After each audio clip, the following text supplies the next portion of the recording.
This is Texas News Now, sponsored by Germania Insurance. Hello, I'm Cynthia Izaguirre in Dallas, and here are your top stories from North Texas. We're getting a better picture of the future of public transit in North Texas. DART held a briefing to address what happens if cities do pull out DART and what that means for preparations for the FIFA World Cup. I use it right now about 3 times a month. Take a ride with Mr. Clinton Moody, and it's easy to see why DART just works for him. I have 3 cars. I have 3 cars and I still use DART. Why do you use DART? It's more convenient. Convenient, cheap, and reliable. But the service he loves could disappear in parts of North Texas. I couldn't believe it.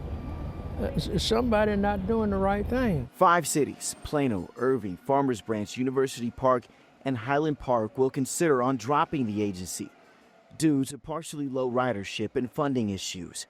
Cities are letting voters decide on May 2nd. The day after the votes are canvassed, which could be as early as May 3rd, all services would stop within those cities. Jamie Molina says DART is preparing for that possibility, and their plan was presented on Tuesday. The first phase of another TOD project. If cities leave, DART would modify certain routes.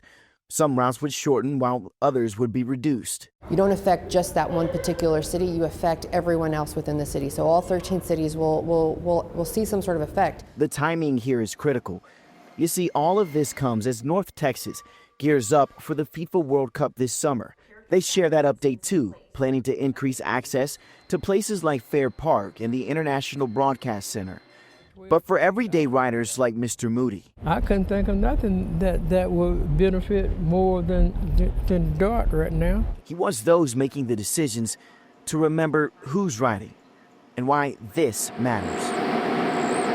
In Dallas, I'm Richard Solomon. Carroll ISD has voted to close one of its campuses to a mixed reaction from the public. The school board says it is a great move financially, but as Kevin Reese explains, some residents don't think it's necessary. Really is sad. Terry Schurer has lived on Shady Oaks Drive for 50 years, watched South Lake mansions pop up around her, watched Durham Intermediate School, built across the street in 1992. And it's been wonderful. They've been the best neighbor ever. I'm going to be so sad to see them go. After a 5-month study, the Carroll ISD Board of Trustees voted to close the campus late next year. 5th graders staying at their elementary school, 6th graders going instead to one of 2 middle schools. Like multiple other school districts in North Texas, this is about the life cycle of a school district, the board members say.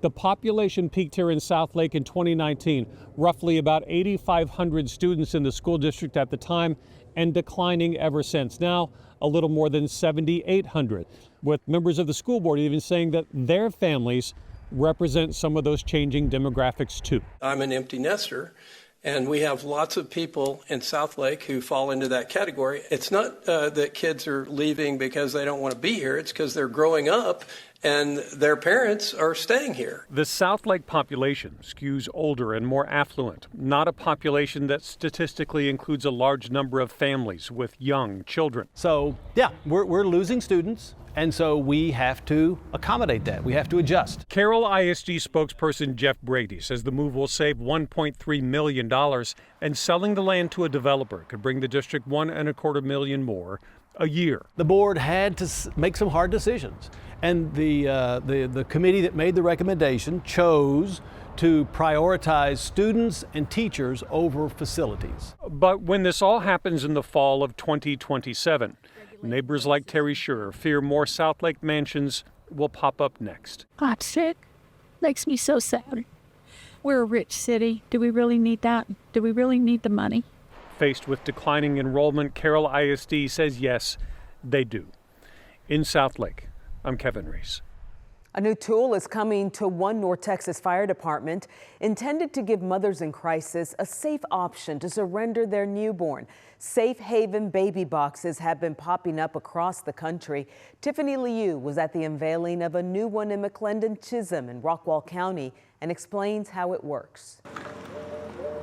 For firefighters, every minute counts to save a life. Squad 221, NMC Chief 1. And at McClendon Chisholm Fire Station 1, Safe Haven Alert. A new installment can help them do just that. It kind of starts that clock earlier for us. The first Safe Haven baby box in Rockwall County officially opened Tuesday. Multiple circumstances where babies were left in dumpsters, babies were left in parking lots. For Fire Chief Eddie Stow, unfortunately, in those circumstances, the babies didn't survive. Those scenes stay with him. He hopes this can save an infant's life. They would open the door. It is temperature controlled. Place the baby in the baby box. With a clear bassinet inside. The door and sensors will trigger a silent alarm, and the person has 2 minutes once the door is shut before dispatch calls for help. Then they close the door. This box is now open in McClendon Chisholm and surrounding areas. At a ceremony today, the Safe Haven baby box was blessed. We wanted to offer something that was east of Dallas. McClendon Chisholm Mayor Brian McNeil says it offers an anonymous option not only for Rockwall County, but Dallas, Tarrant, Collin, and Denton counties too. They don't have Safe Haven baby boxes yet. They say when that door is closed, it's the hardest decision that a parent makes. There are 406 baby boxes in the country, including McClendon Chisholm. It makes 16 in Texas. We've had 73 infants saved in our boxes since we started this mission. It was a very emotional and chilling moment for our firefighters. Most recently, in West Texas, at a Lubbock fire station, they received the first surrender in Texas. It's until the day the box gets used and the reality hits, and it makes it all worth it. In McClendon Chisholm, we hope that we never have to use it. But if the day comes, they'll be ready to give care. I'm Tiffany Liu.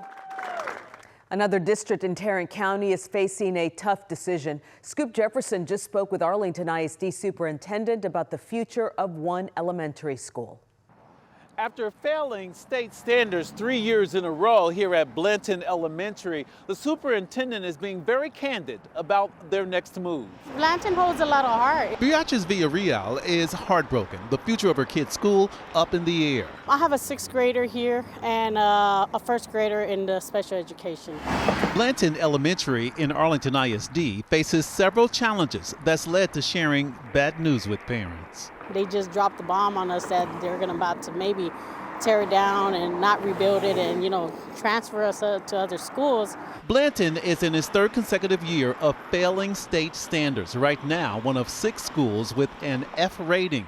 The district confirmed is working directly with TEA officials. K-6, great school where families call the staff family. But Superintendent Matt Smith shared there are other reasons to consider the school's future. The reasons are specifically that we have declining enrollment in that school and have for a number of years now. And we have a facility that is in significant need of repair. Smith will hear from parents firsthand during a school closure meeting and share his recommendation based on failing state standards, low enrollment, and a school building needing millions in repairs. Those 3 things made us pause and make a recommendation to our Board of Trustees that we're considering closing Blanton Elementary for the beginning of this next year. Smith says Blanton's struggles don't reflect the entire district. Foster Elementary had amazing growth this last year. We had a couple of junior highs do outstanding work. Still, parents aren't happy. My 6th grader, he's pretty sad about it. About telling their children the end of the school year could be the end of their school. In Arlington, I'm Scoop Jefferson. And those are your headlines from North Texas. In Austin, I'm Quita Culpepper. Texas construction leaders say increased immigration enforcement is upending their industry. The fear of ICE raids is having a chilling effect, forcing some projects to slow down. As KVU's Daniel Perot reports, construction companies are now turning to elected officials for help changing immigration laws. There's a bunch of fear in not just the workers, but also the community. Across Texas, increased immigration enforcement is causing workers, even those with proper documentation, to steer clear of job sites, leading to labor shortages in industries like construction and restaurants. Mario Guerrero with the South Texas Builders Association says the Rio Grande Valley is among the hardest hit areas. They're not showing up with warrants. They're not showing up with anything saying, hey, we're running an investigation on a person. Here is the credentials to show it. They're just sweeping up everybody that they can. According to the Federal Reserve of Dallas, the Rio Grande Valley saw a 5% drop in construction jobs in the third quarter of last year, the largest decline among major regional industries. Guerrero says typically a 2,100 square foot home would take about 4 months to build. Now it's between 9 and 11 months. We have a system in the United States that has failed us to prepare a proper workforce for our communities. Without enough workers and construction slowed, it sends ripple effects throughout the economy. Some economists say that it could drive housing prices higher. Guerrero says his industry needs help, so they're turning to lawmakers. Last week, his group met with Representative Monica de la Cruz, who expressed support for a visa program for construction workers, similar to one already in place for agriculture. We're not asking for you not to do the rates, we're just asking, please don't do it at our job sites where you have low-hanging fruit. Last week, U.S. Senator John Cornyn said he's open to legislation addressing the need for qualified workers, but not until the border's secure. Not going to dive into the changing our immigration laws at a time when we're still in the process of removing people who shouldn't be here in the first place. As elected officials debate solutions, local leaders say they're just trying to keep projects staffed and communities growing. In Austin, Daniel Perel, KVUE News. Loved ones and law enforcement gathered in Austin to remember one of their own. Caldwell County Constable Deputy Aaron Armstrong was shot and killed earlier this month. At the time of the shooting, he was working off-duty, working security at Club Rodeo in North Austin. On Tuesday, friends and family gathered for Deputy Armstrong's funeral service at Shoreline Church in North Austin. His brother, Jason, talked about the outpouring of love that's come in the wake of Aaron's death and the legacy he leaves behind. His friends have been constantly coming up to me and telling how much Aaron has meant to them, what he's given and how he's helped people.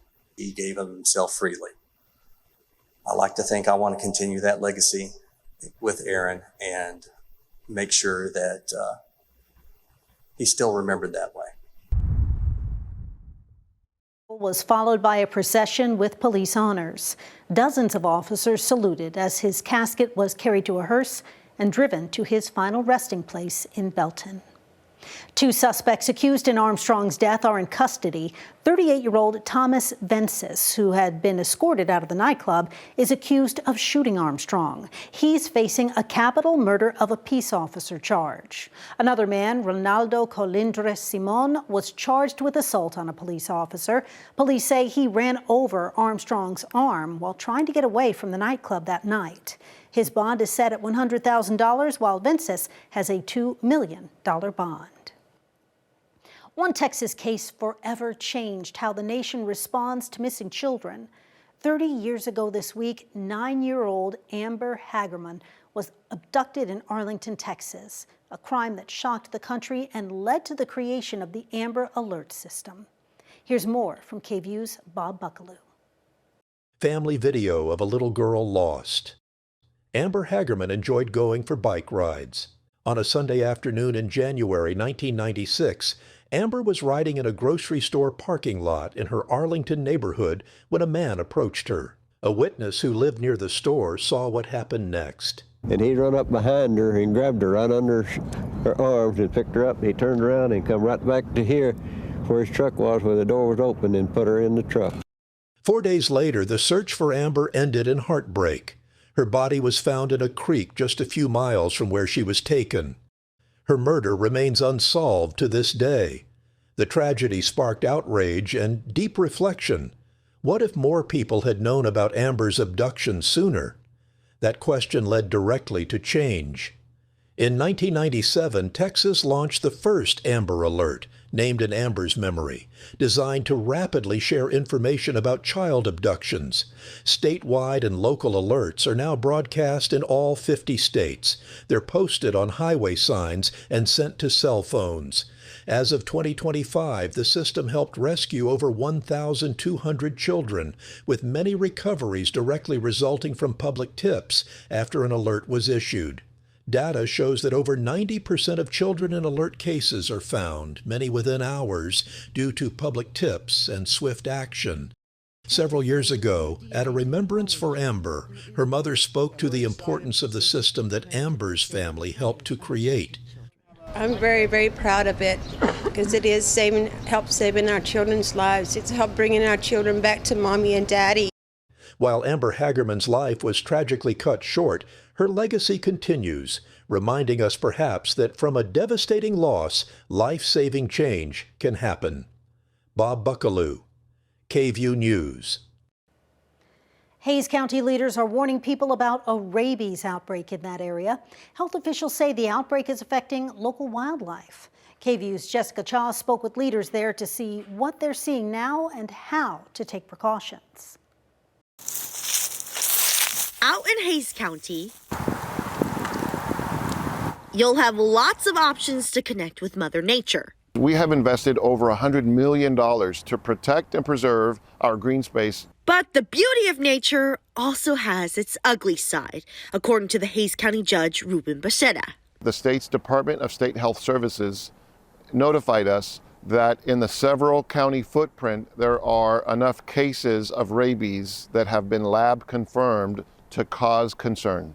On Saturday, the Hays County Health Department took to social media to announce a rabies outbreak. A rabies outbreak might sound alarming, but experts with DSHS say that rabies is actually common all throughout Texas, and that an outbreak just means that they had a higher than usual number of cases. In 2023, there were 8 animals identified in Hays County with rabies. In 2024, that was 6, and then that increased to 19 in 2025.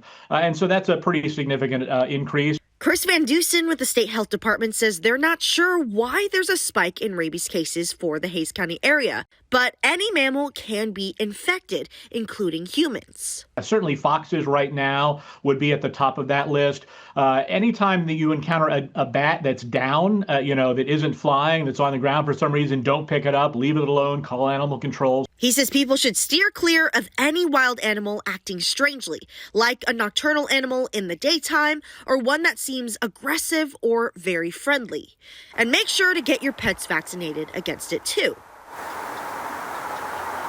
so you can still enjoy Mother Nature. In San Marcos, Jessica Cha, KVUE News. Those are the headlines in Austin. I'm Quita Culpepper.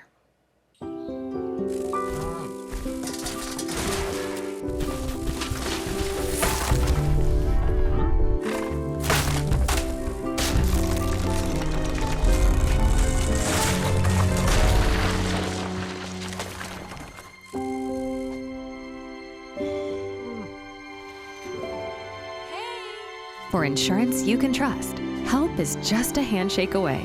Find your local agent at yourmediainsurance.com.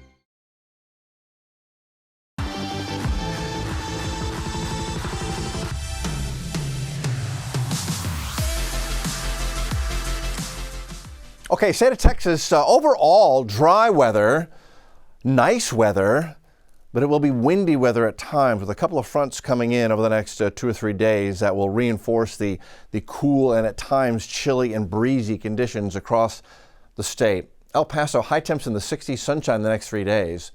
There's the wind Wednesday in Lubbock with the first front pushing through. Dallas 60, you'll also be breezy Dallas as well. Austin will be windy Wednesday. Houston's going to get windy on Wednesday, it'll be in the 70s.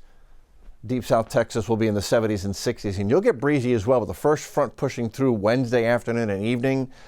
So Wednesday afternoon, not looking at any really significant rain, but that dry, chilly north breeze will be coming in, and this is going to reinforce some chilly conditions across the area for Thursday morning.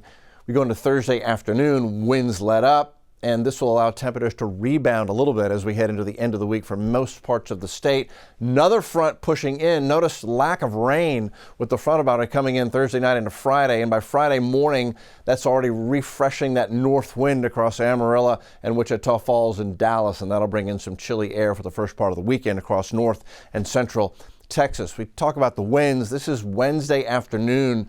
Gusting 25 to 30 or above at times really across the board. Houston gusts to 26.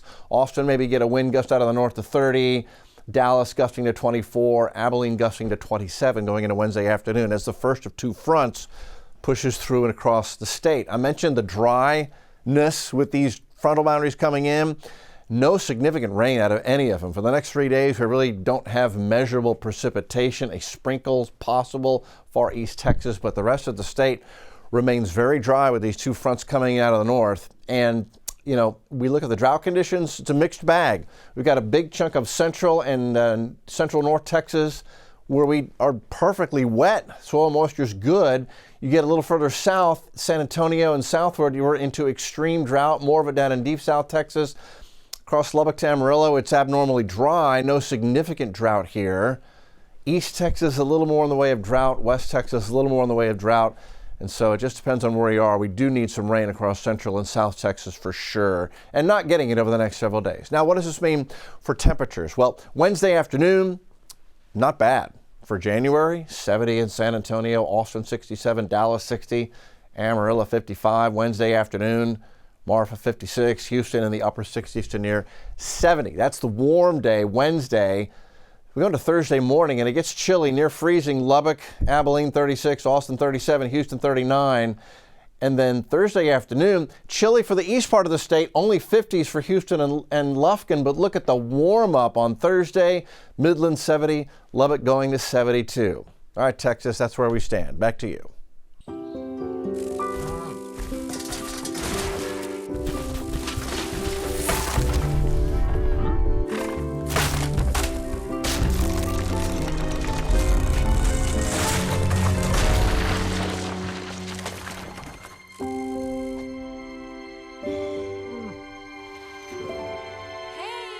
For insurance you can trust, help is just a handshake away. Find your local agent at germaniainsurance.com.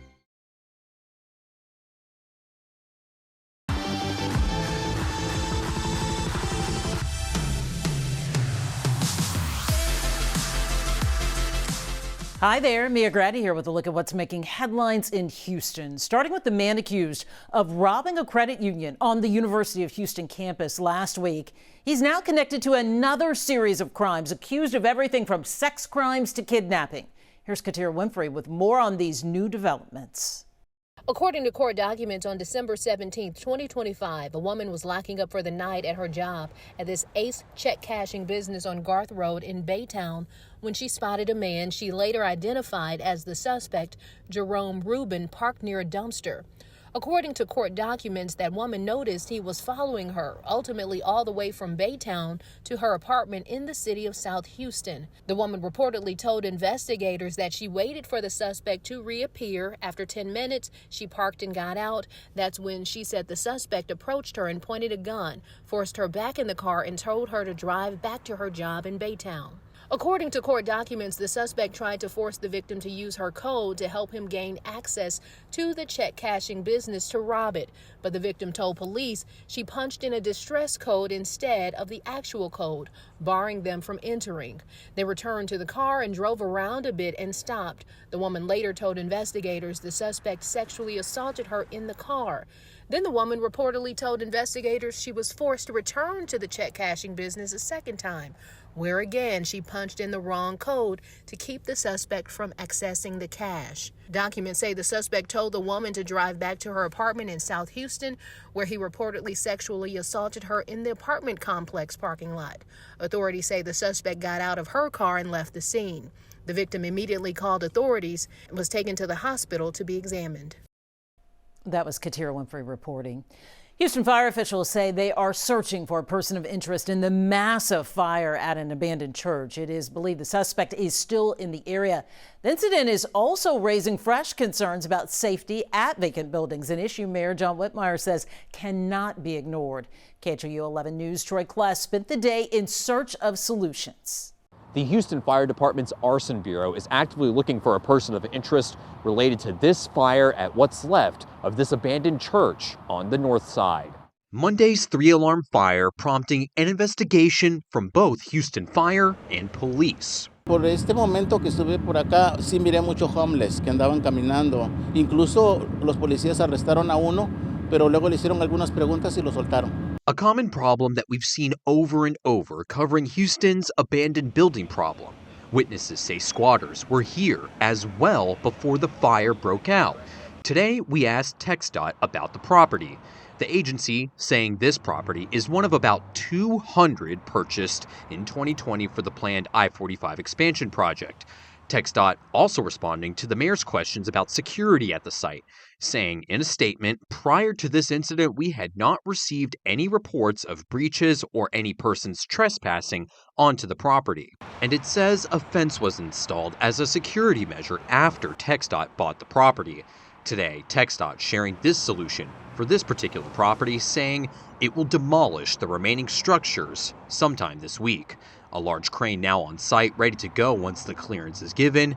In the meantime, Houston Fire does not have a description on the person of interest who may be connected to the fire, which apparently was started to keep someone warm.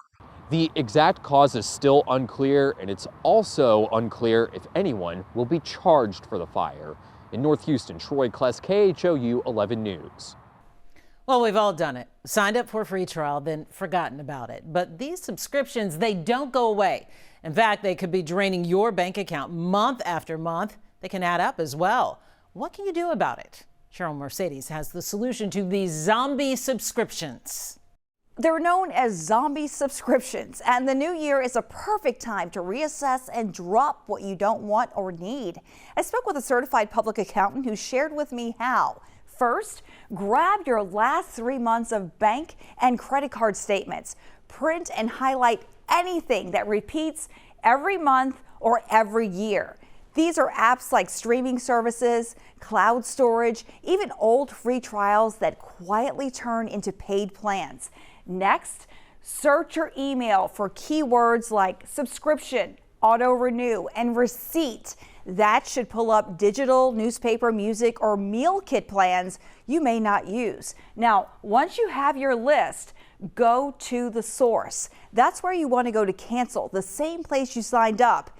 If it's through your phone, go into your app store subscriptions. If it's through a website, log in, go to the accounts or billing, look for manage or cancel. In many cases, you can reach out to them, and I've done this too in the past where I've said, hey, I didn't realize I've subscribed to this. Can I get a refund? In most cases, you can. Even with Apple, you can request a refund, and quite often they will actually refund your money from these subscriptions, especially if you didn't use it. How much money do you think that could be saved if people just took the time to audit their expenses? I would say probably on an average of $200 a month, and you can take that $200 and of course put into a savings account. So we're talking about at least $2,400 a year, in some cases even more. That's a nice chunk of money that could be in your pocket. Washington says hang on to that cancellation confirmation notice and watch your statements for another month. If a company keeps charging you after you've canceled, contact your card issuer and dispute the charge. A few minutes of work could save you hundreds. Wonderful advice. Appreciated, Cheryl.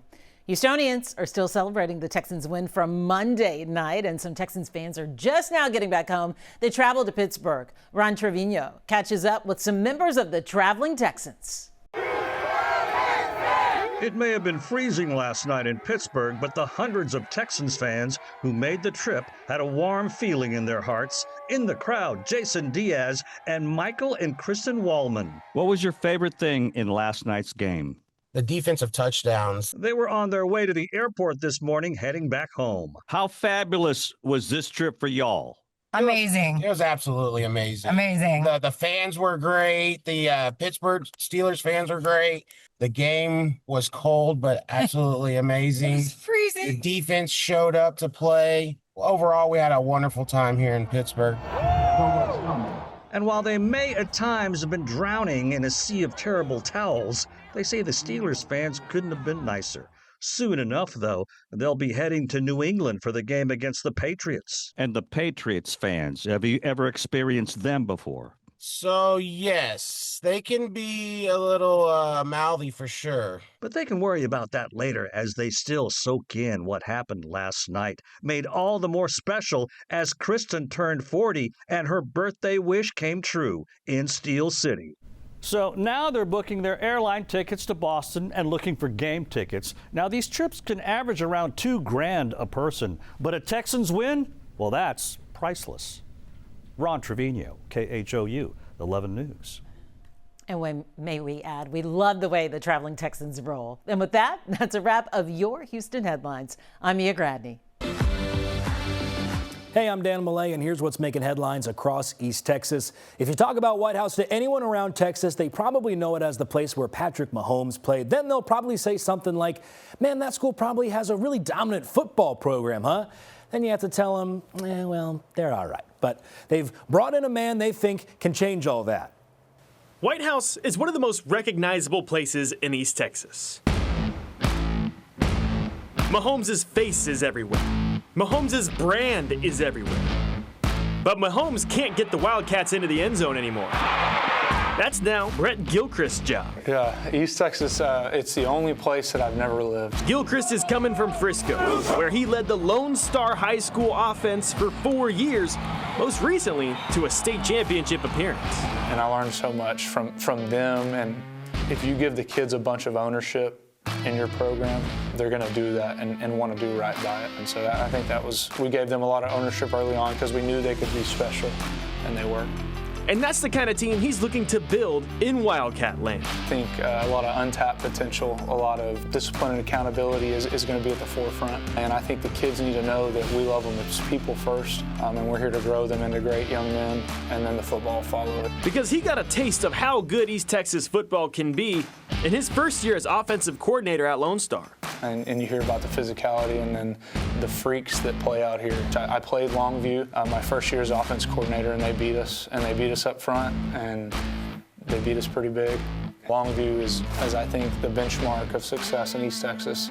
A benchmark he's looking to surpass before his 30th birthday. And that starts in the playoffs, because making it hasn't been an issue. The Wildcats have made the playoffs 3 of the last 4 years. The problem is they've never made it past the 3rd round of the playoffs. And the 29-year-old Gilchrist believes he's the man to build a legacy for the packed stands at Wildcat Stadium. I just needed someone to believe in me, and now my mission is to prove him right. This was the best hire he could make, and we're going to do it, and we're going to get it fixed, and we're going to get headed in the right direction, and we're going to do it by putting the kids first. After nearly 8 years, an arrest has been made in a double murder case that left one East Texas family searching for answers. CBS 19's Ayanna Aird sat down with the victim's sister, who says the arrest brings both relief and a new wave of pain. I was shocked and in denial because that young man was never on anyone's radar. Lance Rains was arrested in connection with the 2018 murders of Gabriel and Beverly McBride. And I was even more shocked because we grew up with him. Jennifer York, the sister of Gabriel McBride, says for years the family tried to put the pieces together, but nothing added up. I guess I wanted a monster, and Lance is no monster. Left with unanswered questions, struggling to understand who could have committed the crime and why. He did confess to the crimes. He knew Gabriel dealt in marijuana. He needed marijuana. He wanted marijuana, and he went over to their residence. He said he did not realize that Beverly was there until he was inside the residence. So he basically went over there to rob them, and then it turned into what it turned into. Jennifer says it hurts even more knowing how close the family once was to Rains. Jennifer says she will forever hold the memories of her brother Gabriel and niece Beverly close to her heart. I just idolized him, and then, we got older, and at first we still fought like cat and dogs, but for some reason music is what brought us together as teenagers. Beverly was a very talented young lady. I don't know if most people know, but Beverly lost her mother to domestic violence 5 years prior to her death, and she was starting to blossom again. Rains is now charged with capital murder. York says she hopes prosecutors do not seek the death penalty. He's not a monster. That's what I needed it to be, a monster. And now I'm disheveled by it, because there's a lot of love for Lance. And he was just a dumb kid that acted hasty in a minute, and I think if he had his way, he would take it back. That's a wrap of your East Texas headlines. I'm Dan Millay.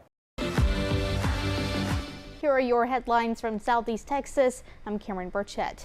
A landmark in downtown Port Arthur that once bustled with life could soon get a second chance. Hotel Sabine has been empty for decades, but now the city's applying for a federal grant to clean up asbestos in the building so it can be redeveloped into office and retail space and affordable student housing. Reporter Spencer Plato shares more.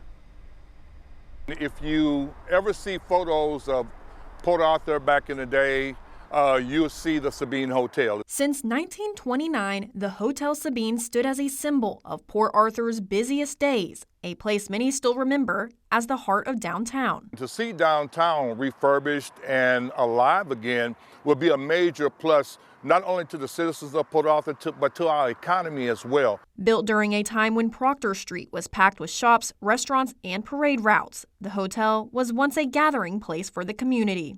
There was always a Christmas parade and Christmas shopping, and all the bands and the Red Hussars and everybody would march, and then a lot of us would go into the Sabine. Now the city is applying for a grant that focuses on removing hazardous materials, making the building safe for future use for office and retail space and student housing.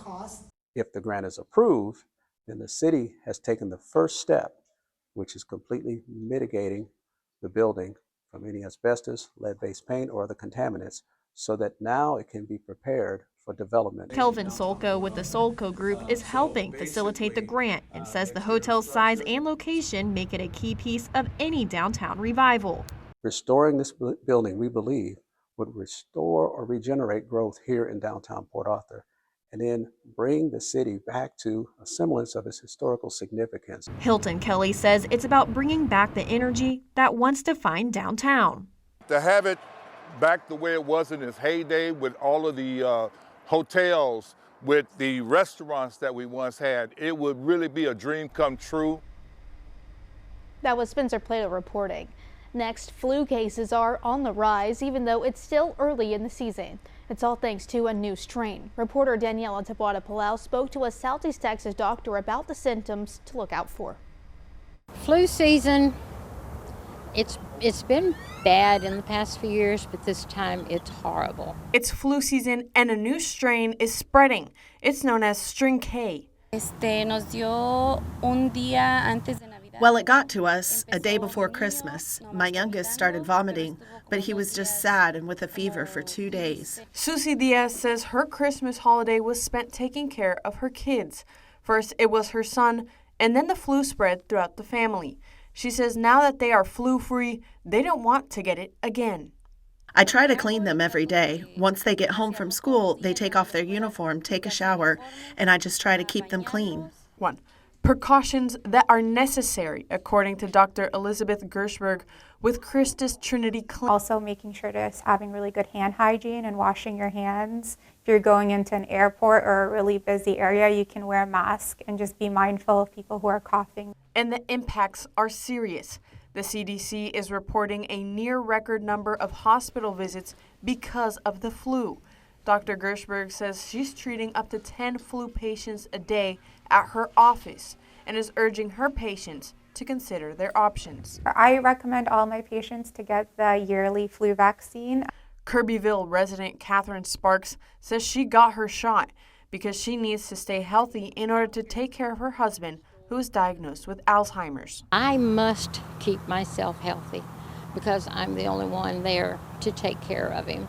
But like Sparks, she also protects herself for others. It's also important for me to stay healthy so that I don't spread it to anyone else. I like to help people, and most of the time, the best way I can help people is stay healthy.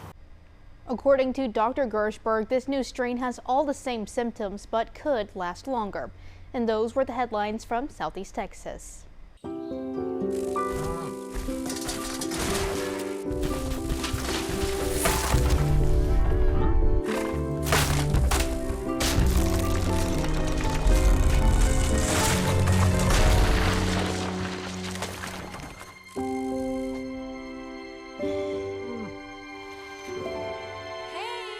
For insurance you can trust, help is just a handshake away.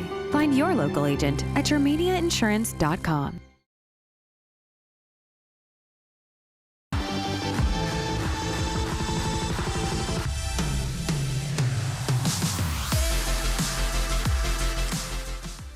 I'm Isis Romero, and this is the news in San Antonio. The Bexar County Sheriff's Office has arrested 2 men for murder after a shooting in the parking lot of an Amazon warehouse. Simone Simpson explains. 2 people were shot in this parking lot Sunday night, one of them being a 26-year-old Amazon employee. Cottrell Delosier lost his life. Tuesday, BCSO released these 2 mugshots of murder suspects, 21-year-old Jamari McKillian and 20-year-old David Perez Morales Jr. According to the affidavit, witnesses say 2 Amazon employees got into an argument, planning to fight. One of them was lured to Jamari McKillian's car. According to the affidavit, McKillian was asked by an Amazon employee to pull up for backup. Investigators say David Perez Morales Jr. was sitting in the back seat, got out of the car, and began shooting at 26-year-old Cottrell Delosier, who lost his life, and the other employee who was injured but is said to be stable. Now both Perez Morales Jr. and McKillian are facing a murder charge. I briefly spoke with the family members of Cottrell Delosier, who described him as a loving husband and father. Both suspects are being held in the Bexar County Jail. Reporting from downtown, Simone Simpson, KENS 5. A family business wants to warn other businesses after being targeted in a break-in. Take a look at this video here. Bourbon and Branch says someone forced their way inside over the weekend, causing damage and stealing cash. Meredith Haas spoke with the bar's general manager. I'm told someone broke in late Saturday night into early Sunday morning using a saw, making it off with cash and their safe. Whenever we looked at the video footage, it looked like fireworks going off because he was sawing open the ATM. Because of the way the suspect got in, general manager of Bourbon and Branch neighborhood bar, Tanner Clymer, believes this was all calculated. Because he got on the roof and actually cut our fiber optics for our alarm. He kind of came in, knew exactly where everything was. Within 15 minutes, Clymer says the cash made Friday and Saturday night was gone. They've definitely done this before. Clymer says their break-in happened around 4 or 5 Sunday morning. And just hours before, the owner of Strudy's Feed and Pet Supply told KENS 5 they were also hit. No, we are definitely not the only one. Like, we've been in contact with the feed store because we got hit the same night. A photo of a person who took off with some of the cash from the feed store also posted by Bourbon and Branch via Facebook. Now, it's unclear if that person is the same one who broke into the bar, but the family-run business of almost 5 years is just hoping that this never happens to anyone in their community ever again. I know this doesn't happen very often in this community, and the fact that it's happened to a couple other businesses within kind of the same week as us, and then one other one the same night, it's like, holy crap, just hope it doesn't happen to anybody else. If you have any information, you are asked to call police. You can find more on this story at KENS5.com. Meredith Haas, KENS 5. A boy who was just 12 years old when he was accused of bringing a gun to school accepted a plea deal and is now on probation.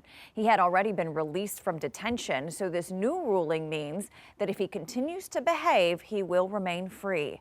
Sue Kalberg has more. Defense attorney told Judge Cruz Shaw the boy admits what he did was wrong and he wanted to take responsibility.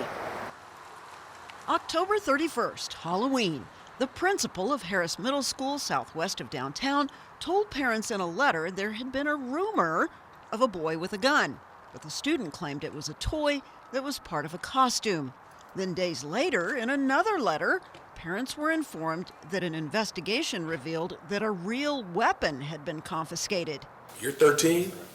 Yes, sir. The youngster, who was 12 years old then but 13 now, was charged with unlawfully carrying a weapon in a prohibited place. No problems. Today in juvenile court, defense attorney George Schaefer told Judge Cruz Shaw the teen admitted what he did was wrong, but he said the A and B student had never been in trouble before and that the teen has been following rules since the incident. I'm gonna keep a tight eye on you. With a stern warning, the judge told the teen he better behave from now on. Don't come back here on a charge again. Yes, sir. Am I clear? Yes, sir. Your attorney was able to work out a decent deal for you. The judge accepted the plea, and the teen has a list of rules he must abide by while he remains on probation. If the teen has no future violations, what deferred adjudication means is that he has a chance to move forward in life without a criminal conviction on his record. At the Juvenile Justice Center, Sue Kalberg, KENS 5. A family of 4 on San Antonio's north side woke up to flames and smoke early Tuesday morning. Their house is likely a total loss, according to fire officials. The fire sparked just before 3 a.m. in the Deerfield neighborhood. Zach Briggs shares how firefighters were able to help. I caught up with the owner off camera, who told me he was sleeping when suddenly he was woken up by popping sounds coming from the deck. His wife alerted the entire family, including 2 teenage kids, that the house was on fire, and they got out quick. When fire crews got on scene, there were massive flames coming from the back of the house. The roof ended up collapsing. The first floor gutted as well. Meantime, the garage appears to be mostly intact.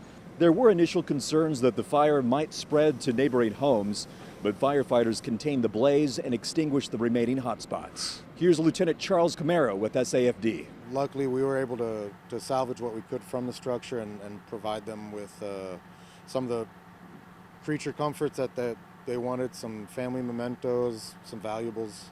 And the homeowner tells me he's just thankful that he and his family were able to get out safely, unharmed. They'll be staying with family and friends for the time being. As for the cause of the fire, that remains under investigation. On the north side, Zach Briggs, KENS 5. After 7 years of service, one special canine is officially retiring. Military working dog Marco has retired from the 902nd Security Forces Squadron at Joint Base San Antonio Randolph. As a patrol narcotic detector dog, Marco supported missions around the world. Officials say he even helped remove nearly $500,000 in drugs from the streets.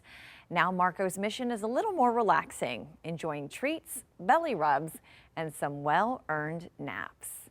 And that's the news in San Antonio. I'm Bailey Bates, and here are your headlines from Central Texas. 2 theater teachers from Waco High School are on leave during a misconduct investigation.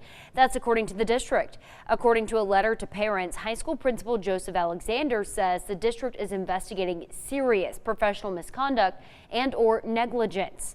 Police are involved with this investigation. The principal also said the district is looking for a new educator to lead the class for the rest of the year. In the meantime, Waco ISD Fine Arts Director will be leading the way. A petition has been filed for removal of the Hamilton County Sheriff Brad Bolton. Bolton was indicted on 10 criminal charges last week connected to his alleged involvement in the sale of fake weight loss drugs. 6 News reporter Sydney Walker is then going to break this all down for us right now.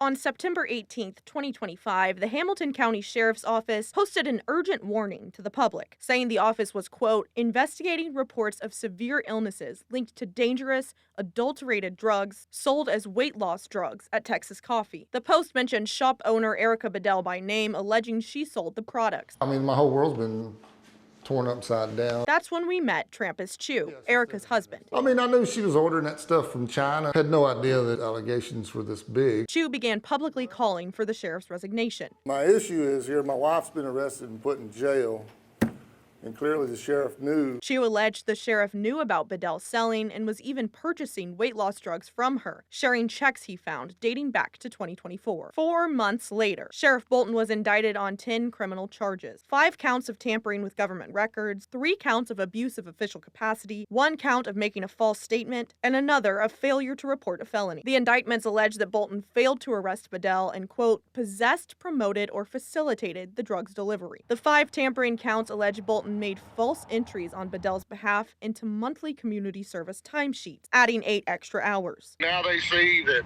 I wasn't just an angry husband, I was actually a voice for the people. And now, a resident filed a petition to suspend and remove the sheriff. It cites Chapter 87 of the Texas Local Government Code, removal of county officers from office. That means a judge could remove Bolton for official misconduct or corrupt failure to perform his duties. I mean, it's not over, but the wheels of justice are turning. Sheriff Bolton is ordered to answer and appear in a Hamilton County District courtroom on January 29th for a hearing surrounding the petition. Coppers Cove residents are rallying around the family of fallen officer Elijah Garrettson in the police department after he was killed in the line of duty. 6 News reporter Juliana Jackson shows us how this tight-knit community is turning heartbreak into hope. In the wake of tragedy, Coppers Cove residents are finding ways to show their love and support for one of their own. That this could happen, and a community like this. On January 10th, Copperas Cove police officer Elijah Garrettson was shot and killed in the line of duty, leaving behind a 5-year-old daughter and fiance. For Heather Campbell, the moment she heard the news was one she'll never forget. I actually bawled in my car as soon as I heard it, just because it's so close to home, too. In the days since Officer Garrettson's death, Campbell says the community is showing up in powerful ways. You know, like I said, everybody here feels like family, so when something like this happens, it hits all of us really hard, whether we know that person personally or not. From flowers to badges, balloons, and personal notes, the Central Texas community has stepped up to honor and remember Officer Garrettson. Encourage people to express themselves however they see fit to provide that support and encouragement to the family and the police department. Campbell launched Honoring a Hero, a community challenge for Officer Elijah Garrettson. Here's how it works. People can write a note, prayer, or build a memorial. Take a picture and send it in to Campbell. She says she'll hand-deliver everything to the police department and the Garrettson family so they can see the wall of support behind them. Show the family and the police department how much we care about Officer Garrettson and the life he lived and the lives he touched by sacrificing his own life to save and protect our community. Juliana Jackson, 6 News. And those are your headlines from Central Texas. I'm Mike Gillespie in Corpus Christi, and here's a look at some of what's happening in South Texas. The old Nueces County Courthouse is another step closer to coming down. It's all thanks to funds from the Tax Reinvestment Zone number 3. However, the approval didn't come easy, with some back and forth between city and county leaders. The cost is expected to reach up to $12 million. At a TERS meeting, council members questioning where the county would get the rest of the money in addition to the $2 million they're willing to give for demolition. They want to make sure that the job wouldn't just be partially done. County Commissioner Mike Pusley assuring them that those additional funds are secured. Do you have a plan? Would you like me to answer that now? Let's go ahead. Yes. We have a benefactor, Councilwoman, and I'm not at liberty to give that information. Okay. But we have an assurance that we have the money. The money will be provided to us if we don't have enough to cover it. Now, the motion was passed shortly after with an 11-1 vote, Councilwoman Sylvia Campos being the only one to say no. The county hopes to begin demolition soon. An exact cost has not yet been finalized, but again, the $2 million funds from TERS will be distributed in 3 separate payments. Well, when it comes to sea turtle conservation and nesting season, it truly does take a village, or at least a group of South Texas agencies ready to help. Lydia Herrera shows us the plans in place to create an incubation facility to help those turtle numbers thrive. It's for sure a need.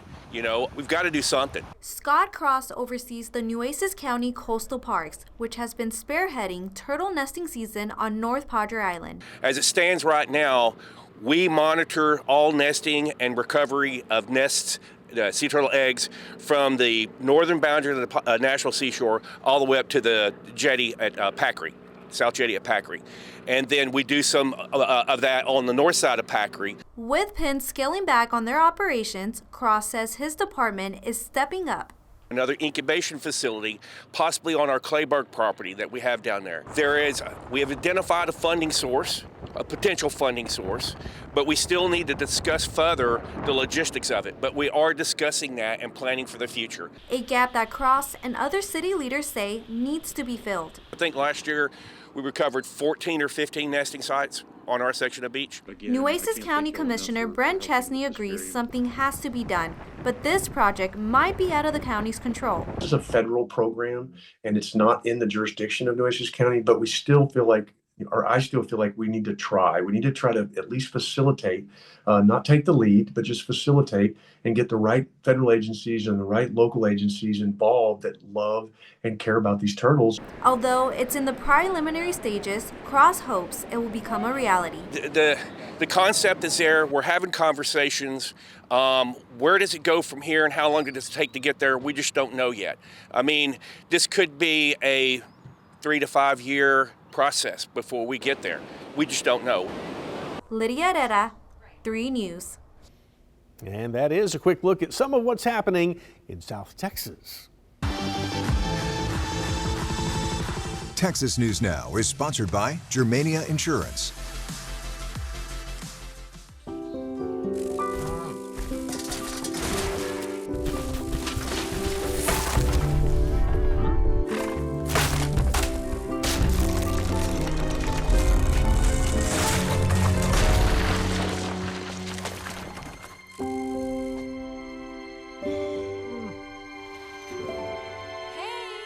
For insurance you can trust, help is just a handshake away.